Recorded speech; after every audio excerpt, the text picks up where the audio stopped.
Acīm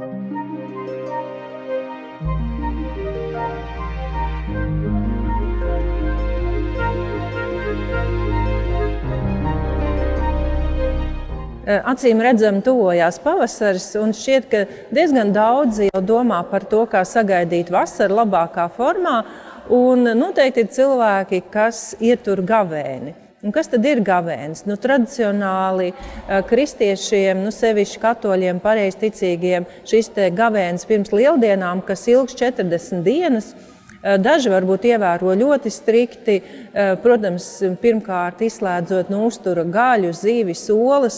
Daži atstāja tomēr šīs zivis 2 reizes nedēļā, bet kopumā par dažādiem ēšanas ierobežojumiem ir runājuši jau senie filozofi, kaut vai Plutarhs, Pitagors, Hipokrāts, Paracels, Aristotelis.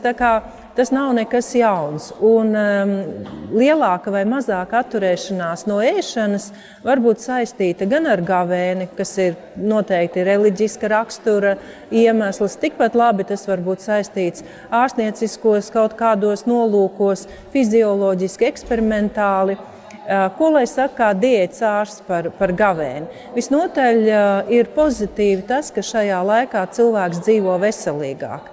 Mazāk kaitīgu paradumu, vairāk augļu, dārzeņu, zaļumu, pākšaugu, un tas viss noteikti arī labvēlīgi ietekmē cilvēku veselību.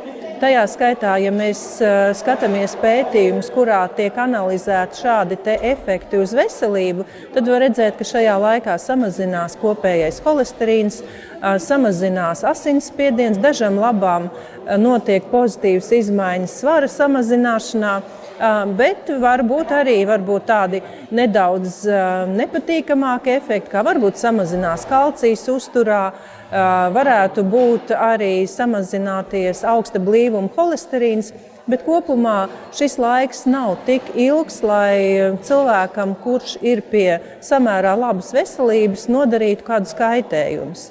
Ja mēs jau runājam tālāk par izteiktu badošanos, tad, kad cilvēks pārtiek tikai no ūdens, tad katrā ziņā tas būtu veicams tikai un vienīgi konsultējoties ar savu ārstu. Un šādi te ieteikumi, ko ļoti daudz var plaši izlasīt gan internetā, gan presē, būtu ļoti kritiski jāpadomā, jo sevišķi tiem cilvēkiem, kam jau ir kādas problēmas ar veselību. Visiem pārējiem noteikti pavasarī, vai jūs ievērojat gavēni, un tikpat labi, es domāju, luterāņiem gavēnis nemaz nav tik ļoti aktuāls, ja pareizāk sakot, nav tradicionāls. Tad pavasarī gribās novēlēt tiešām vairāk saules, vairāk svaiga gaisa, kļavu sulas, pēc tam būs bērzu sulas, būs mazās nātrītes, būs upeņu pumpuri, visdažādākie zaļumi un noteikti fiziskas aktivitātes.